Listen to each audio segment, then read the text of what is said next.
La matinale de Radio Classique avec David Abiker. Et Christian Macarian à 7h41 pour l'Écho du Monde. Bonjour Christian. Bonjour David. C'est la bonne nouvelle de la soirée d'hier, la libération de Cécile Colère et de son compagnon Jacques Paris. C'est une excellente nouvelle qui met fin aux souffrances endurées par ces deux Français innocents avec des conditions de détention épouvantables.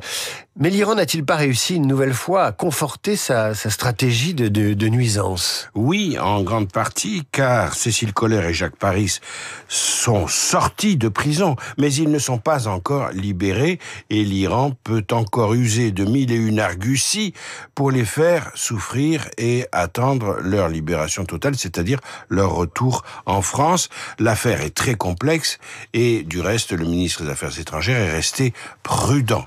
Tout est entre les mains de la diplomatie française, sachant que Emmanuel Macron s'est investi personnellement très fortement dans ce dossier. Il s'est même démené pour obtenir la libération de Cécile Colère et de Jacques Paris après 1277 jours de détention arbitraire, en tout point assimilable à de la torture. Il faut bien le préciser. Le 24 septembre dernier, Emmanuel Macron n'a pas hésité à rencontrer son homologue iranien, ça a même été très critiqué. La rencontre a duré 45 minutes. Bien sûr, de nombreux sujets ont été abordés, dont le nucléaire iranien, mais ce bras de fer a permis aussi d'aborder la question des otages. En toile de fond, il faut quand même rappeler que les sanctions de l'ONU qui avaient été suspendues dans le cadre de l'accord de 2015 signé avec l'Iran ont été réactivées le 28 septembre de manière automatique, c'est ce que prévoyait le texte, en raison de l'échec de négociations sur le nucléaire iranien. Et dans cette réactivation des sanctions, la France a été très active. Est-ce qu'on peut parler d'ouverture de l'Iran, un geste ?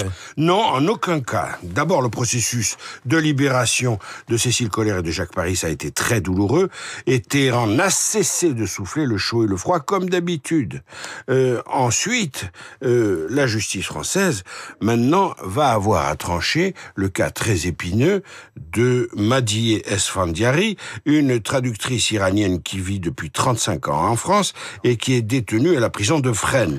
Elle doit être jugée en janvier 2026 à Paris pour avoir fait l'apologie du terrorisme sur les réseaux sociaux. Elle a été arrêtée en février 2025, il y a quelques mois, alors qu'elle s'apprêtait à repartir en Iran.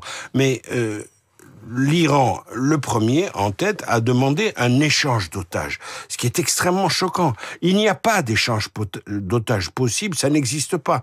Dans un état de droit comme la France, il y a la justice, ou bien cette femme est coupable, elle sera sanctionnée, ou bien elle ne l'est pas, ou elle ne l'est plus, et elle sera libérée.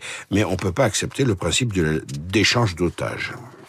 Alors, est-ce qu'il faut voir dans cet événement une tentative d'exploitation de relations qui sont finalement assez tendues entre la France et Israël ? Alors, David, rien ne permet de l'affirmer, et même loin s'en faut. L'Iran cherche surtout et invariablement à trouver au sein du camp occidental un pays qui lui soit un peu moins hostile que les États-Unis pour diversifier son langage agressif, pour avoir en quelque sorte de fer au feu. C'est vrai que la France a beaucoup discuté avec l'Iran sur la question du nucléaire. Oui, et elle a durci le ton, comme je l'expliquais tout à l'heure, concernant les sanctions, ce qui n'était pas sans rapport avec la détention des otages Cécile Colère et Jacques Paris.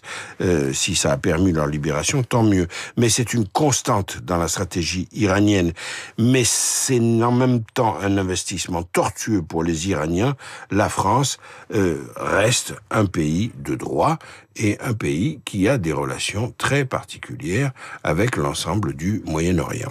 Christian Macarian, pour l'Écho du Monde, vous le retrouvez demain vers 7h40.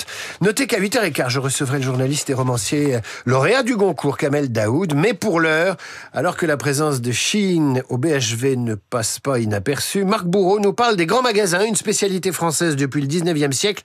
Un journal imprévisible au bonheur des auditeurs de Radio Classique. Il est 7h.